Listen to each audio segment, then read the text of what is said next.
Sa tumitinding kaguluhan sa gitnang silangan, mga kababayan, kung saan napakarami pong kababayan natin ang naiipit ngayon at humihingi ng tulong sa kasalukuyang presidente ng ating Pilipinas. Pero ayon po kay BP Inday Sara, wala naman daw po tayo nakikita na ginagawang hakbang ng Marcos administration para mailikas ang ating mga kababayang naiipit doon. Balikan po natin, mga kababayan, itong isa sa mga sinabi ni dating Pangulong Rodrigo Roa Duterte, mga kababayan, noong 2020 pa lamang po ito.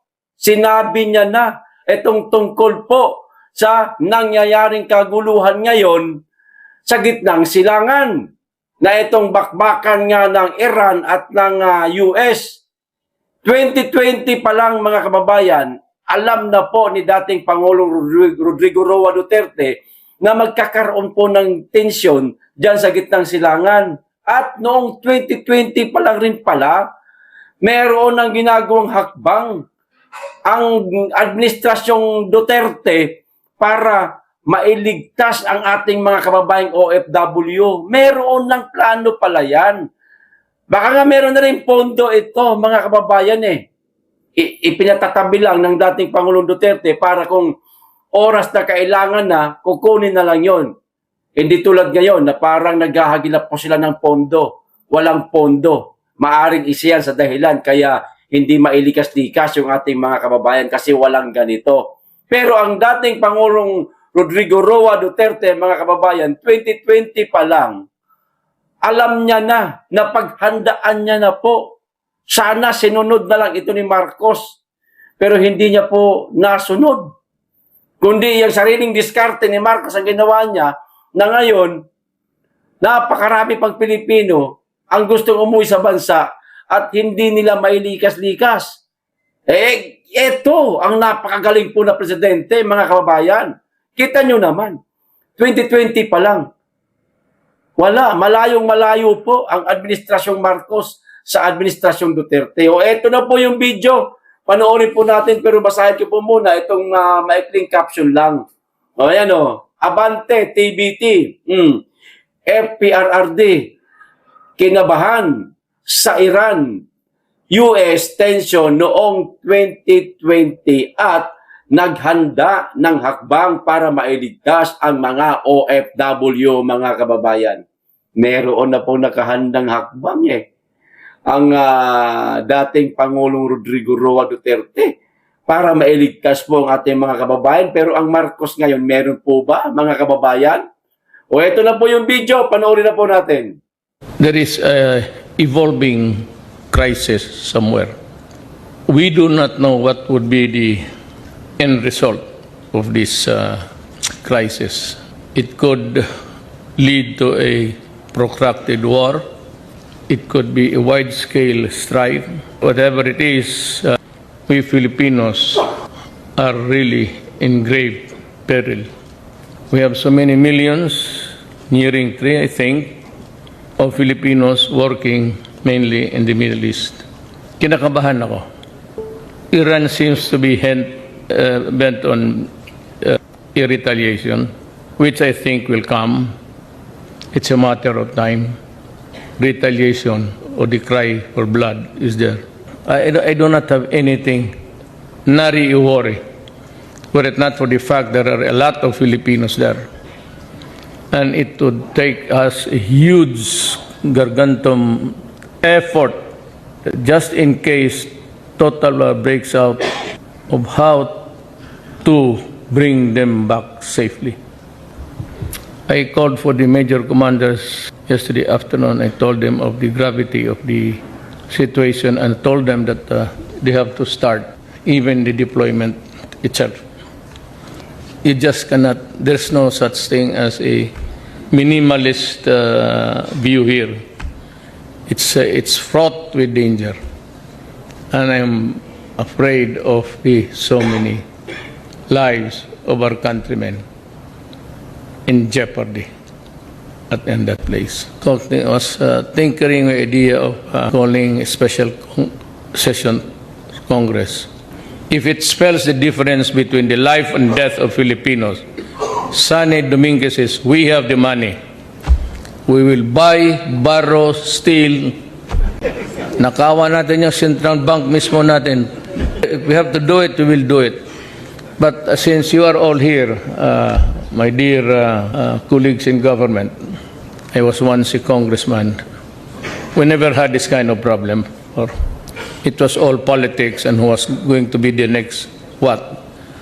Yun lang ang worry namin. But ngayon, I suggest that Congress, even for about 1 or 2 days, discuss the problems, the ramifications. But I don't know where you want to put the money. Ako, ayaw ko. But if there's a thing that would need on standby, that the government can get immediately, source it from where, so that we can use the money immediately. We might want to place it in the hands of a committee.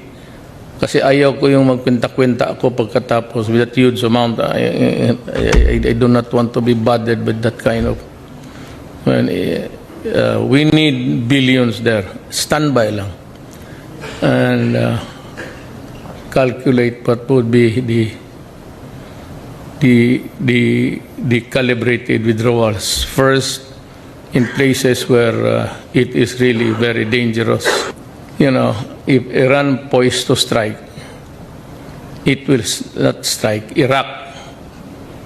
Because as it is, Iraq is already in a sorry state. Maybe Iran rather would go for a more bloody nose. And there's only one there. It could be Saudi Arabia. Klaruhin lang natin yung isa sa mga sinabi niya, mga kababayan, na baka mamaya makita ng mga bangag, ng mga trolls, maikli utak ng mga yan.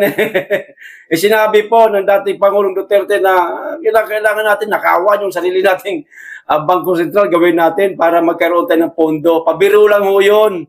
Baka mamaya, sakyan niya ng mga bangag. Di ba? Alam niyo naman yung mga yan, gahanap lang ng kapirasong mali, palalakihin ho nila. Tapos gagawan po nila ng kanilang sariling naratibo na ubod ng sama ang dating Pangulong Duterte.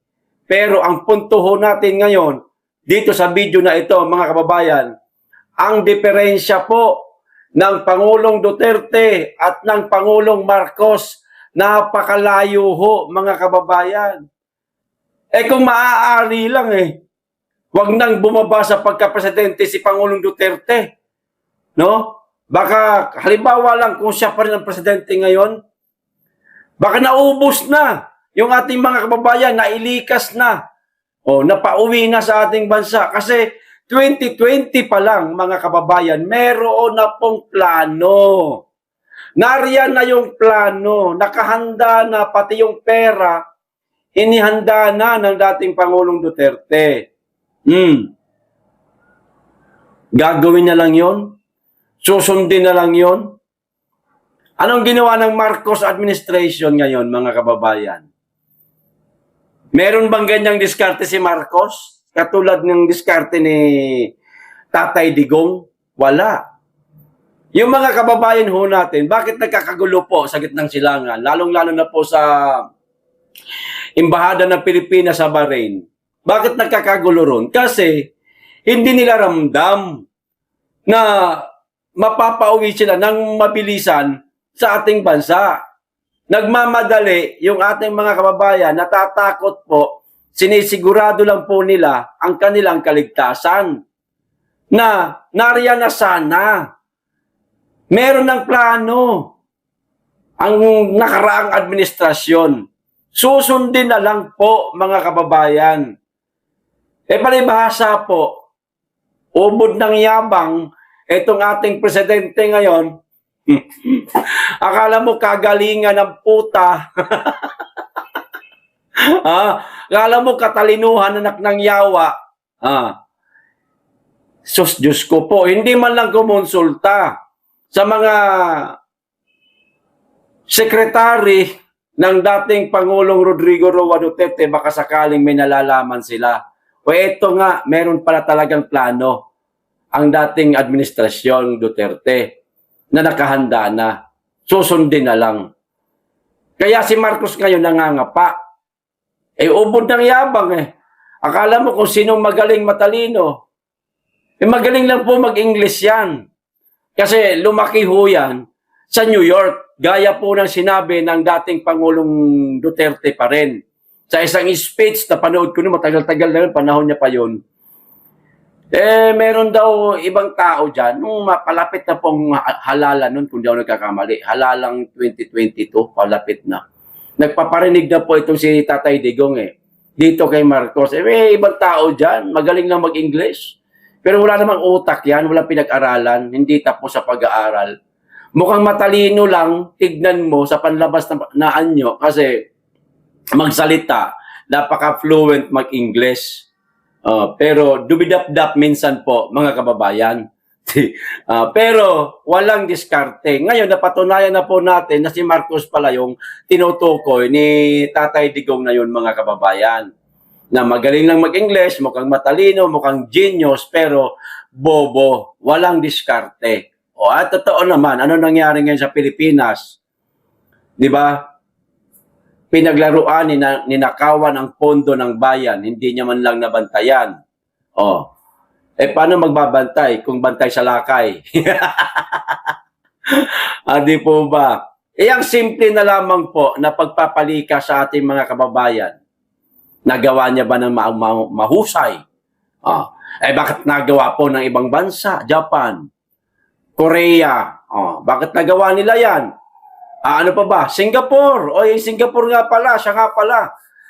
Naglabas po ng pahayag ang Singaporean president, mga kababayan, na ang sabi, kita nyo, pati Singaporean tumulong na sa atin kasi sa katangahan ng presidente po natin. Na tutulong na rin daw po sila sa pagpapalikas po sa ating mga kababayan, pero hanggang Singapore lang. Tapos, from Singapore to Manila na naman ang flight. At least, kahit paano makaalis yung ating mga kababayan mula doon sa gitnang silangan kung saan merong kaguluhan. Buti pa ang Singapore. Bakit nagagawa ng Singaporean president o ng Singaporean? Ano ba talaga ang gulo? Singaporean, Singapore. O Singapore na lang. Bakit nagagawa nila? Bakit nakakapagpapasok sila ng aeroplano nila? Di ba? Bakit hindi natin kayang gawin? Ano ang meron sila na hindi natin kayang gawin? Ay alam ko na. Meron silang presidenteng magaling, samantalang tayo, bangag. Kaya yan, ang isa sa mga diferensya at kaibahan, mga kababayan. Dahil dyan, sa sinabi ng dating Pangulong Rodrigo Roa Duterte, mga kababayan. Kaya pala, sabi ko, bakit nasabi ni BP Inday Sara sa isang ambush interview na dapat noong 2022 pa lang pinaghahandaan na, maaaring alam na rin pala ito ni BP Inday Sara, mga kababayan. Maaaring nagkikwentuhan itong mag-amang ito tungkol sa nangyayari ngayon sa gitnang silangan. O kaya nasabi ni BP Inday, ito po yung video. Panoorin po natin, mga kababayan. Medyo mahaba-haba po ito. Nasa 5 minutos. Ipanood ko na rin po sa inyo lahat para marinig nyo rin po yung iba pa niya mga sinabi tungkol po kay Pangulong Rodrigo Roa Duterte, sa mga sinabi niya tungkol kay Marcos, kung gaano kasakit ang banat ni BP Inday Sara kay Bongbong Marcos, mga kababayan, at higit sa lahat, itong isa nga sa mga nabanggit ng dating Pangulong Rodrigo Roa Duterte tungkol po sa nangyaring kaguluhan dyan sa gitnang silangan na parehas din po halos ng sinasabi ng ating pangalawang Pangulo, Inday Sara Duterte, na hindi po natin kailanman narinig kay Bongbong Marcos. Ito na po, panoorin ho natin ang video. Nanay Mas, actor, or question? Sige. Lain na outlets ha? Sige. SMNI first. Tama, may hapon. Ma'am, ano pong message yun, ma'am? 1 year na po sa ICC, CPRD. Nag-ikot kami kanina. Marami pong Dabawenyos ang galit na galit, ma'am, sa ginawa po sa kanya. Oo. hindi lang mga Dabuenos, no? Mga Pilipino, galit sa nangyari. Pagkilap kay dating Pangulong Rodrigo Duterte. It is unthinkable that a government, no matter the political differences with the administration, would send a citizen to a foreign jurisdiction to be detained and tried for crimes against humanity na walang basihan at walang maayos na witnesses. So, galit ng mga tao. Isang taon na sila galit. Hindi inuupa yung galit hanggang hindi mabalik sa dating Pangulong Rodrigo.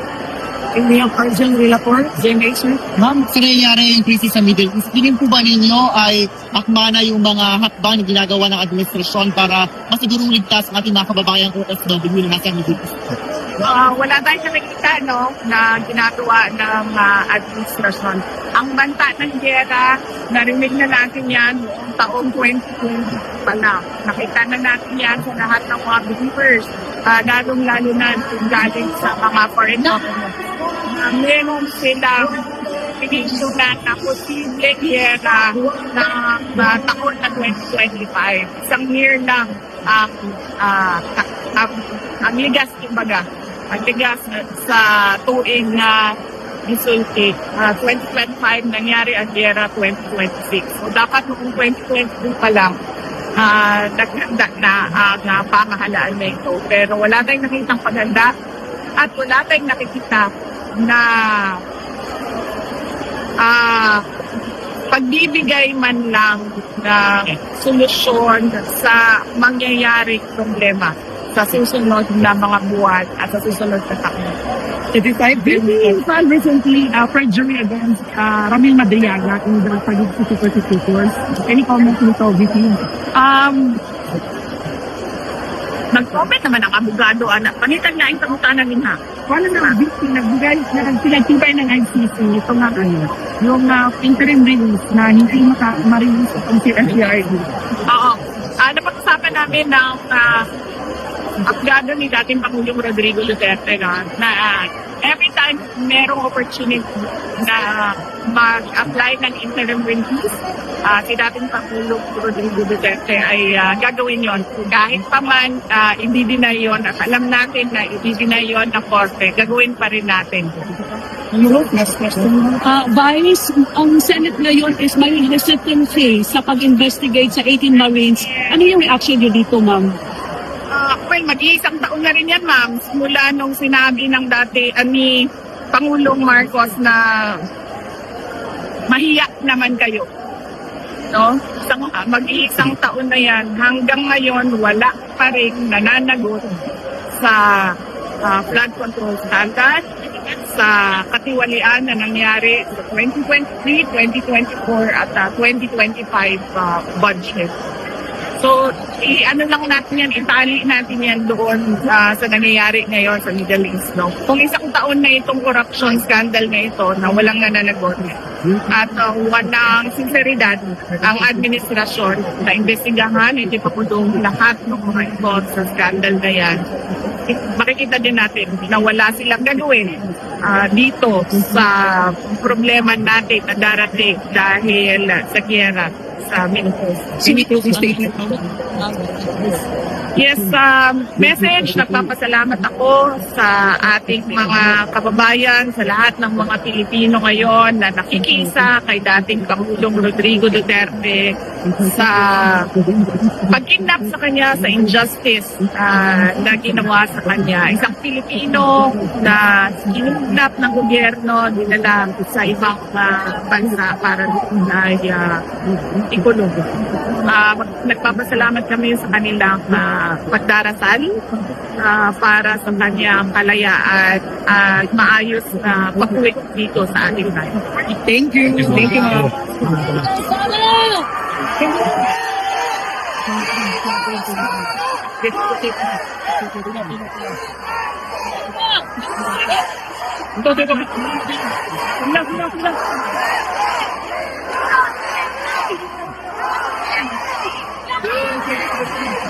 Ito. Dalawang beses niya pong nabanggit si Marcos, mga kababayan, tungkol po sa kaguluhan po sa gitnang silangan. Una, sabi niya, wala man tayo nakikitang hakbang ni Pangulong Marcos. Dapat nung 2022 pa lang, pinaghandaan niya na yan. Sabi pa ni BP Inday Sara, isa yan sa mga nabanggit niya.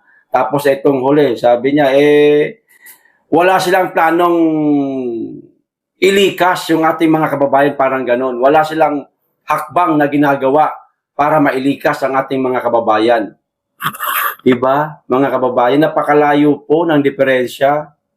Mga bangag vlogger, yan kita na ang diferensya, napakalayo. Hanggang ngayon ba magpapakatanga kayo diyan kay bangag? Sa bagay, naintindihan po namin kayo, may kapalit man po na pera yan. Alam na namin, kaya nga kayo nagsipagyaman Meron na kayong mga Ford, meron na kayong mga alam nyo yun mga kababayan, mala sports car na mga sasakyan. Samantalang kami mga DDS vlogger, nagtsatsaga pa rin, nasa lansangan yung iba, magkaroon lang ng content, nagko-cover sa lahat ng mga rally. Maging ako, sumasali pa rin paminsan-minsan para magkaroon ng views at kumita sa YouTube. Di tulad ng mga bangag vlogger, mga kababayan, nakatambay lang po sa bahayan. Nagkakapera mga yan. Marami yan, Diyos ko po. Alam ko yan, mga kababayan. Diyan po tayo galing. Pero kahit dyan po ako galing, ni piso, hindi po ako nakatanggap sa kanila. Taas noo ko pong iyayabang at sasabihin yan sa inyo, mga kababayan. Karugtong pa rin po, mga kababayan, sa mga sinabi ni dating Pangulong Duterte at ni BP Inday Sara tungkol sa kaguluhan dyan sa gitnang silangan, mga kababayan. Nung isang araw pa po ito, pakalat-kalat sa social media. Ngayon ko lang po ito maibabahagi sa inyo. Makailang beses po ako mag-attempt na gumawa ng video tungkol dito, pero hindi po inadya ng Allah subhanahu wa ta'ala, mga kababayan, na magawan ko po kaagad ng content ito kasi nagkakaroon po ng kaunting problema. Ngayon, ito na mga kababayan natin na taga Cagayan de Oro City, mga kababayan, ang nangangamba at napatanong na rin po sila kung ano ba ang ibig sabihin nito. Kasi nakuhanan po ng litrato, mga kababayan, etong mga sundalong kano sa Cagayan de Oro City na nagsipagdatingan. Hindi po biro ang dami. Marami talaga. Ito po ang sabi ng isang uploader sa Facebook, mga kababayan. Basahin ko na lang po yung kanyang sinabi. Bisaya po ito, pero ita-translate ko po para maintindihan po nating lahat ang mga sinasabi nitong ating isang kababayan na nag-post ka ng litrato ng mga kano. Karon lang gyud orasa miabot ang napulo kabas sa daang airport sa Lumbia, Cagayan de Oro City. Ang mga bus nga puno sa mga sakay na puro US military. Tagalog. Ngayon lang sa mga oras na ito, dumating ang 10 bus sa lumang airport sa Lumbia, Cagayan de Oro City. Ang mga bus na puno sa mga sakay na puro US military. Ayan. Ito pa. Sa ilang kadaghan, unsay pasabot ani, guys. Sa dami nila, ano ang ibig sabihin nito, guys? Nako, wala din kaming alam dyan. Sir, kasi hindi nga namin alam kung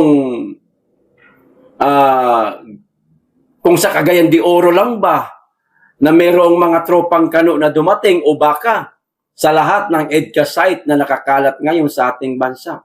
Mabuti nga at isinare ninyo itong inyong nakita na picturean nang malaman po naming lahat. Kung ano man ito, sana ilayo po tayo sa kapahamakan.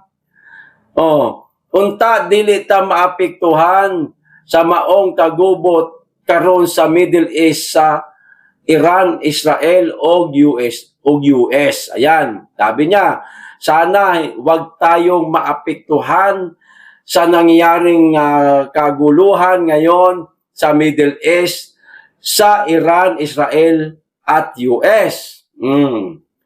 Naka-full battle sila nga ming baba sa ilang gisakyan nga bus. Tagalog. Naka-full battle sila na bumaba sa kanilang sinasakyan na bus. Full battle. Pangdigma ang datingan, mga kababayan. Eto pa. Unta safety ang Pilipinas o dili maapil sa kagubot karon sa nahitabo sa Middle East. Sana daw safety pa rin ang Pilipinas at hindi madamay sa kaguluhang nangyayari sa Middle East. Dalawang picture po ito ay marami. Ito muna. Ito yung una. Ito naman po yung pangalawa. Ayan. According to information received, a U.S. military unit as a clean sweeper. Ano kaya ibig sabihin ng clean sweeper, mga kababayan? Is currently present at the Lumbia EDCA site base. Kung daw nagkakamali, itong clean sweeper na ito, kataga ito na ginagamit, mga kababayan, ng mga kasundaluhan. Mapatagalog o mapapilipino man o mapa-Amerikano. Sila lang po nakakaalam niyan. Paki-comment na lang po sa mga nakakalam tungkol po dito. At wala tayo alam dyan no? The unit is expected to conduct training exercises in the area, and after completing their training, they may be deployed to operational zone where armed conflict is ongoing. Parang dito daw po sa atin magti-training, mga kababayan. Pagkatapos po ng kanilang training, ayan, ide-deploy na sila. Nako po, ginagawa na palang training ground ngayon ng Pilipinas, mga kababayan, ng mga tropang kano. Napakaswerte naman po nila. Abay, nagbibigay po sila ng takot sa ating mga kababayan. Ang tanong, totoo ba talaga magti-training lang ito sila? Baka naman po,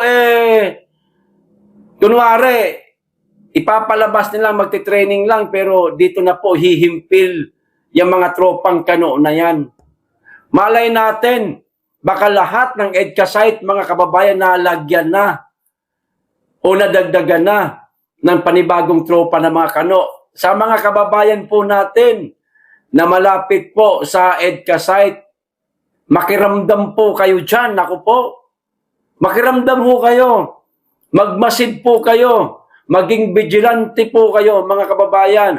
Pag meron po kayong namataan na kagaya ho nito, mga panibagong tropang kano na dumating, gawan nyo rin po ng picture. Kung video meron, mas mabuti yan kung may video. Picture okay na rin, pero mas mainam po talaga video. Yung gumagalaw talaga ba, nakikita na natin, hindi yung masasabi nila na, ay gawa-gawa man lang yan. Kasi ganyan lang po ang strategy ngayon ng Administrasyong Marcos. Napatunayang totoo, sasabihin, ay peke, hindi totoo yan. AI. Ilang beses na tayong tinapala ng salitang AI. Diba? At makailang beses na rin po nilang idininay yung mga aligasyon laban sa kanila. Hindi nga lang aligasyon, patunay nga totoong nangyari talaga at sangkot sila, pero pinasisinungalingan lamang po nila, tapos na. Katulad lamang po ng mga sinabi ni Saldico, sinabi ni Gutesa, sinabi nitong 18 Marines. Ano sabi nila? Hindi totoo yung 18 Marines na yan. Meron sa likod niyan, mga Duterte pa rin. Di ba? Ganyan po sila, mga kababayan. Kaya, kayo, mga kababayan, kung meron po kayo napapansin at kayo ay malapit sa mga EDCA sites, picturean po ninyo ha. Magmasid po kayo. Mainam na po yung makapaghanda po tayo. Kahit tayo na lang po mismo sa ating sarili ang maghanda. Huwag na tayong umasa sa gobyernong Marcos, mga kababayan. Hindi po maaasahan ang presidente natin. Kita nyo, ang gitnang silangan hanggang ngayon, ang sigaw ng ating mga kababayan, gusto na nilang umuwi ng Pilipinas. May mga dumating na sa ating bansa, sinasabi nilang sa kanila, pero ang sinasabi naman po ng ating mga kababayang OFW yung dumating na sa bansa, hindi gobyerno ang tumulong sa kanila. Kundi, sariling ticket nila yun. Sariling pera nila ang ginastos nila para makauwi sa ating bansa. Hindi tulong mula sa gobyerno. Pero ang sinasabi ni Auntie Claire, natulungan daw sila ng Administrasyong Marcos. Di ba? Makapagbuhat kamay lang. Makapagbuhat bangko lang at makapagtaas kamay lang na kami ang tumulong sa ating mga kababayan. Pero ang katotohanan, lumalabas din po sa pamamagitan po ng mga kababayan nating nagsisipag komento sa mga sinasabi nitong ni Auntie Claring. Nagko-comment, hindi totoo yan. Sakay kami sa aeroplano yan, pero kami nagbayad ng ticket namin. Turista kami, hindi kami OFW. Marami pa. May video pa nga eh. Huwag natin panood at na puro video na ho tayo. Di ba, mga kababayan? Yan po. Ito pa. Dagdag ko ho. Masunurin talaga itong si Inang Lenlen, mga kababayan. Una, sinabi ni Marcos na magtipid tayo. Sabi gano'n, di ba? Sabi ni Marcos. Mga kababayan natin dyan na nasa gobyerno nagtatrabaho, magtipid muna kayo. Huwag muna kayo masyadong gagamit ng mga sasakyan ng gobyerno at babawasan natin ang pasok. Imbis na 5 araw, 4 na araw na lang para makatipid-tipid tayo. Ay, sinunod po ni Inang Lenlen, mga kababayan. Ganun na talaga itong dalawa ngayon. Tropa na sila. BFF na po sila eh. Siyempre, kayo ba naman magtatandem na kayo sa 2028? Natural, magiging tropa talaga kayo. Baka nga naambunan to ng maleta. Baka lang naman. Eto sabi ni Inang Lenlen, mga kababayan. Leni Robredo rides passenger bus to conserve fuel. Hindi na po siya gumamit ng sasakyan ng kanilang munisipyo, mga kababayan, para sa kanyang biyahe. Sumakay na lang po, nag-commute po si Inang Lenlen para daw makatipid. Kundi ba naman lutang ito si Inang Lenlen talaga? Paano kung may nangyari ho sa inyo? Hindi ho natin masabi ang panahon ngayon, Inang Lenlen. Marami na nang lipana na naman ng mga gago ngayon. Kung mapagtripan ka dyan, mapahamak ka, mapaano ka dyan, mas lalong kawawa ang nasasakupan ho ninyo.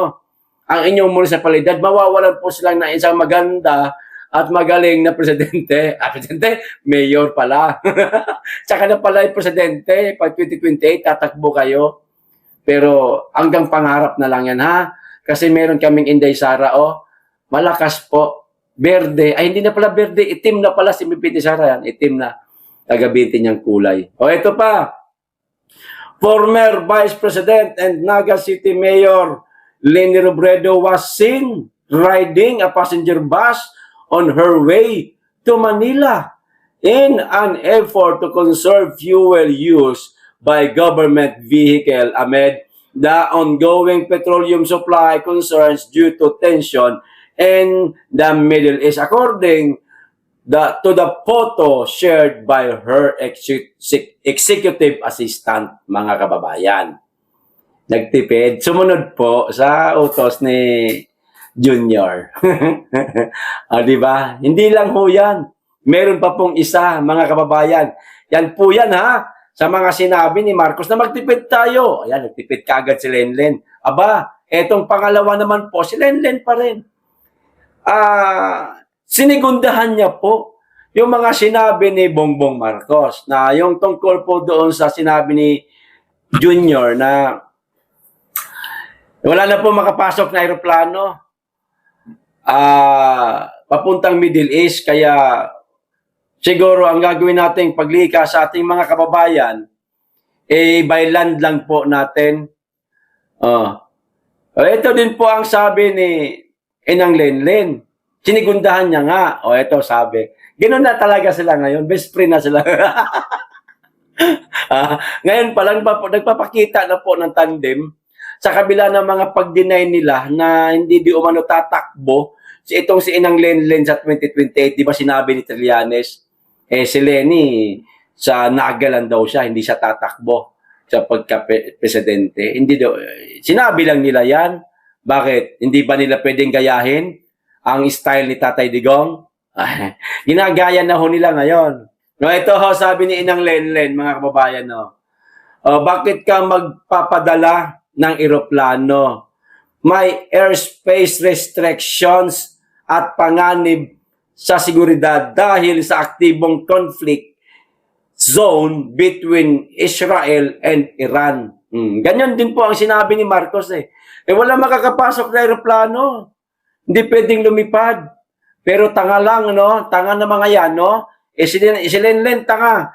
Yung presidente natin, tanga din. Bakit nagawa ng ibang bansa? Makapagpadala ng mga aeroplano nila.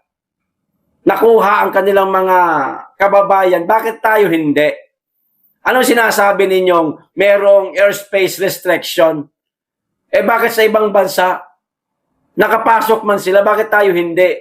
Kanyo, aminin nyo ang katotohanan, wala tayong pondo dyan. Malaking gastos kasi, mga kababayan. Kung eroplano po ang gagamitin natin mula sa Middle East na yan, no, kung saan nariyan po ang kaguluhan, papuntang Pilipinas, direct flight. Naku po, malaki ang gastos. Lalo na commercial flight ho yan. Pero wag po natin kakalimutan. Bago ko po makalimutan, banggitin ko na po muna sa inyo. Nabuti pa ang alkalde ng Davao City na si Mayor Basti Duterte, di umano, mga kababayan, nakapagpadala ng eroplano sa gitnang silangan na siyang sumundo at kumuha sa ating mga kababayan, pabalik po dito sa ating bansa. Bakit hindi kayang gawin ni Marcos yan? Wala na talagang pondo. Mas mapera pa ang Davao City sa buong Pilipinas, parang ganun. Balik tayo. Dito kay Inang Lenlen. Di ba? Sinabi nito ni Marcos, mga kababayan sinakyan niya lang po. Sigurado na nga yata ang tambalang Robredo Marcos sa 2028, mga kababayan. Sunod-sunuran na itong si Inang Lenlen. Ngayon pa lang sa mga sinasabi ni Marcos. Eto, Inang Lenlen, babala ko lang po sa iyo Babala ko lang po sa iyo. Mahirap na kasi baka mamaya mabudol ka. Halimbawa lang, mga kababayan, ayaw po natin na manalo itong tandem ni Marcos at ni Lenny. Siyempre, Inday Sara tayo. Halimbawa lang, ipagpalagay ho natin, kunwari, nanalo sila. Tinalo nila si Inday sa anumang kaparaanang ginawa nila. Pwedeng sa laban na patas, sa halalan, o pwedeng sa dayaan. Tandaan po natin, sila po ang administrasyon, sila po ang may makinarya, sila po ang may pera, sila po ang may kapangyarihan. Pwedeng manalo? Pwedeng magkaroon ng dayaan? Pwede po, mga kababayan. Pero ipanalangin po natin sa Allah subhanahu wa ta'ala na wag naman sana mangyari ang dayaan. Ipagpalagay natin na nanalo si Marcos at si Lenny sa 2028 election.